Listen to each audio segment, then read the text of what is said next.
welcome back to Making, where we're all about finding encouragement in chaos. Now, let me tell you, today's chaos comes from the form of a sourdough Dutch baby. This little breakfast beauty may have tried to defeat me, but just like Philippians 4:13 says, I can do all things through Christ who strengthens me, and that includes nailing this recipe. So, grab your apron, a cup of coffee, and maybe say a little prayer because we're diving into a breakfast that's easy, delicious, and dare I say, divinely inspired. Plus, I've got a few tips to help you avoid my first time fails. So, trust me, if I can do this, so can you. So, let's get started.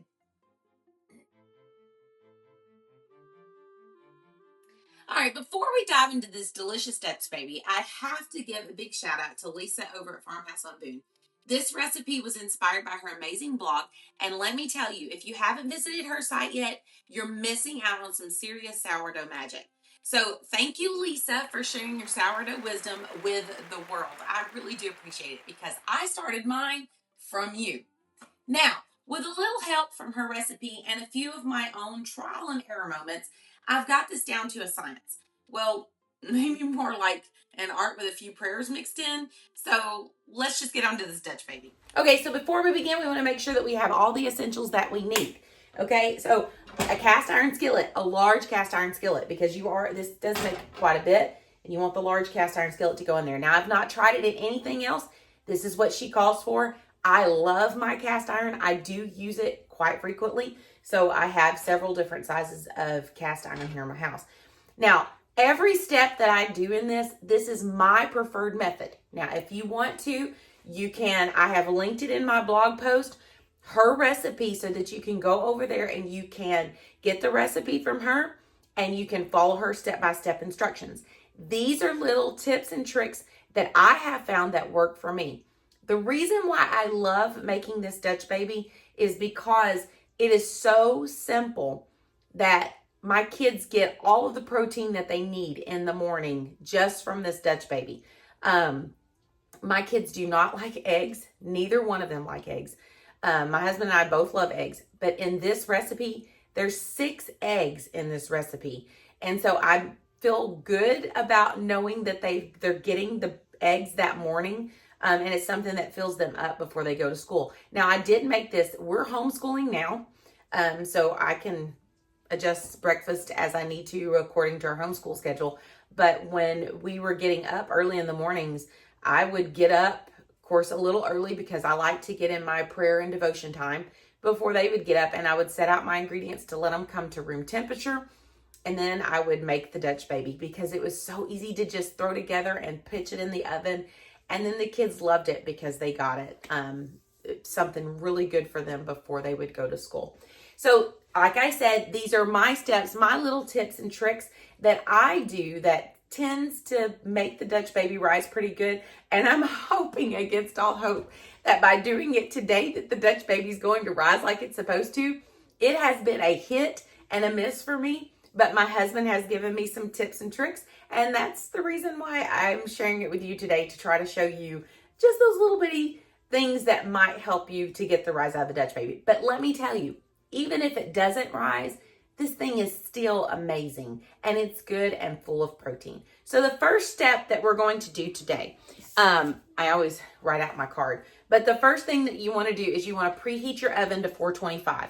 Now, the way that I do mine is I preheat my oven to 425 and I put my cast iron in the oven as it's preheating, okay? So we're going to take it, we're going to turn it on, and then we're going to put the cast iron into the oven so that it can start heating up really well and get nice and hot. Now, after it preheats, I throw in my butter. So it calls for 6 tablespoons of butter, and I take and I throw my butter in to the iron skillet as it's in the oven, and then that way it can start melting. The reason why I don't do it prior to it preheating is because I personally have had it to where my butter gets too brown. Like I'm not a fan. I like brown butter in my gravy, but I don't like for it to get too brown because I feel like it's burning. I don't know why it's that way with me. You may have success and you can put your butter in while your oven's preheating and you be good. It could also be because I have a tendency to get sidetracked, just like I do on here when I'm talking to you. Sometimes I just go random down a rabbit hole or whatever, and who knows what it is. So that could possibly be a problem too. But for the most part, it's just easier for me to wait to put the butter in until after the oven preheats with the iron skillet in it. So in the meantime, while that's doing that, I'm going to go back over here and take you with me, and we're going to put all of our ingredients in together. Okay, so now what we're going to do is we're going to mix all of our ingredients together. The basis of our Dutch baby. So here's the thing. I personally have not used the blender. My husband's used the blender. He has great success using the blender. She does say in a blender, mix it all together and then put it in there. I think that all of this has to do with, and he even said it, he told me, he said, honey, the faster it mixes it, it just, I don't know, it does something about helping to give the Dutch baby the rise. So that's the way we're going to do it today, because we're going to follow the instructions all the way around. Now, I have done it, and that's usually the way I do it, is I do it in my big stand mixer that I have, and I just whip it really fast, but it can get messy. So, I mean, it just saves me from pulling out the blender. I don't use this blender very often. There's no telling how old this blender is. I can't even read the stuff that's on it. So there's no telling how old this blender is. But we're going to use it anyway because it's a bigger one. I love my Ninja and I tend to use it more. But because this is bigger, I use it. So anyways, we're just going to mix it all together. So if you want the recipe, be sure to follow the link that's going to be in the description box below. I will link it back to my blog post at makeandmaking.com. And then I'll also link Lisa's at Farmhouse on Boone. That way, if you want to go directly there, you're more than welcome to go there. The whole reason why I do this is because it's a ministry. I want to help you. All I'm doing here is just trying to let you know that, hey, you can simplify your mornings by doing things like this for your family and getting them going and full of protein and helping them be healthy throughout the day, getting their little minds going and stuff like that. That's what this is all about. And especially in ministry, we stay really, really busy. And so this is one of the things that I use in the mornings just to get us on our way. So let's get this thing started. The key thing though for this is all of your ingredients need to be room temperature. If they're not room temperature, it's not going to rise like it's supposed to. I learned that the hard way. My husband specified to me, he said, get everything room temperature. It makes all the difference in the world. So like I said a little bit earlier when I was talking about the cast iron, is that I would get up in the mornings and I would set all my ingredients out so that they could all become room temperature. I usually have fresh eggs, but we don't have any right now. So I had to get the next best thing, which was some organic eggs at the store. And so I just set those out from the refrigerator and I had them sitting off to the side. I went ahead and set my milk out so that it can come at room temperature. And then my sourdough as well, because if your sourdough's in the refrigerator and it's been sitting there overnight, you want to pull it out the night before so that way it can come to room temperature, because it does take a little bit to get to room temperature. This does call for a lot of sourdough. So this is a key factor as well. See, I told you I'd go off on rabbit trails. This is a key thing too. So this calls for 2 cups of sourdough. Now I know that most of us do not keep 2 cups of sourdough in our jars, okay? And I understand that. And so here is a thing that you can do with your sourdough, which is something that I do, and that's how I came up with the enough that I needed today. Instead of using my discard, I will put it in a jar and stick it in the refrigerator. And then it just adds up, and then I've got some discard in the refrigerator and I just bring it out and I have enough. So that's exactly what happened today. I had a cup that was already over here, and then I had another cup in the refrigerator, and so I just combined the 2 cups and set them off to the side to come to room temperature, and we were good. So you can do that as well, and making sure that you're using discard and you're just saving your discard until you need it for a later time. You just don't want to wait 2 and 3 weeks to be able to use that discard, because it might be going bad by that moment.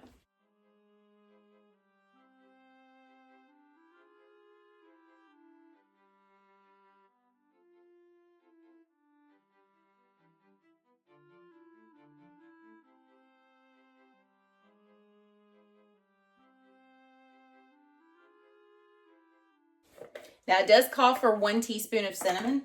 This is optional, so if you have someone with an allergy to cinnamon, then you can just leave it out, and it tastes just as good.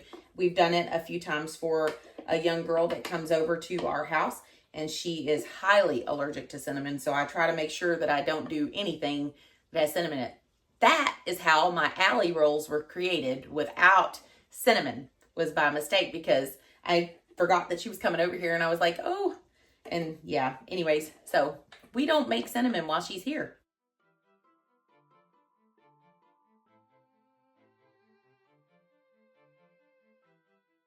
Okay, so that looks like that's about it. So we just mixed it all together.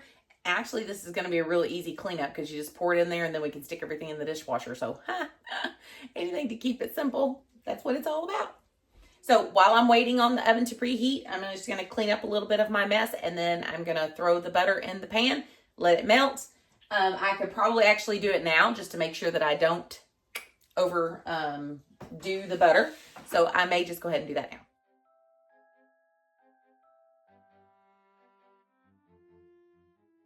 And while I'm waiting, I'm just going to clean up my mess that I have here.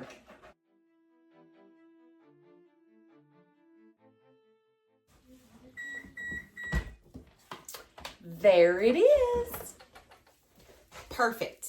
So it's now, the butter is melted, nice and melted. So what we're going to do is we are going to take it out. I want to make sure the pan stays hot, so I'm going to get this lid off really quick. That way I can just pour it right in there, because you want it to be hot when you pour it in. So I'm going to try to lay it over here so you can see exactly what I'm talking about. It's kind of hard to maneuver this camera and do everything else at the same time.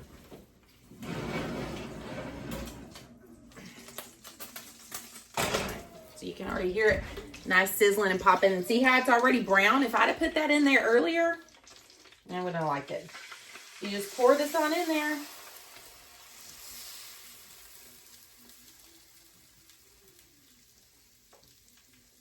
Okay. Then we're gonna get it right back in this oven, and we don't want to open the oven because it could deflate the bubbles that are inside. So we're just gonna put it in there, and then we're going to, hold on. So we're gonna stick it in there, and then it says to bake it for 15 to 20 minutes. So I always err on the side of caution. I always go with a lower temperature first, and then I go forward, because my stove, I don't know, it's not super duper old, but still sometimes it cooks a little bit different. So always err on the side of caution, lean towards the 15 minutes, turn your light on and check it. Do not open the door and check it, because you can check it from just outside your oven door. Just turn the light on, look at it, see if it's risen like you think it needs to rise, and then go from there. Because if you open it too soon, it will deflate the bubbles that are on it, because that once we get it out, it starts deflating the bubbles. So here we go. Okay, so here we go, a moment of truth.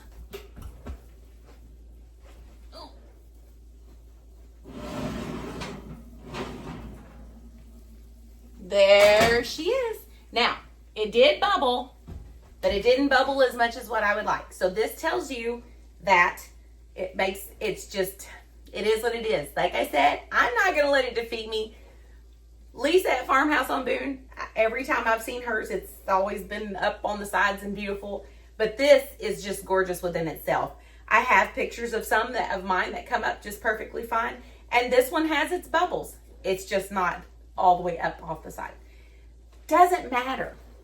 What it's all about is that you're feeding your family good, nutritious food. This isn't processed food.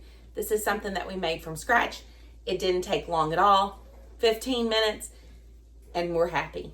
Take it out, cut it up, put it on a plate for my kids, sprinkle a little bit of powdered sugar on there. Usually use my keto sugar. They don't know any different. Put it on there, pour a little bit of fresh maple syrup. It's amazing, and I love it. You can pair it with more eggs if you like eggs. Pair it with some bacon, some sausage. All of it's good. I hope that you've enjoyed this video today. If you like this, be sure to make sure you subscribe, give it a thumbs up, and I can't wait to show you more in our next video. God bless.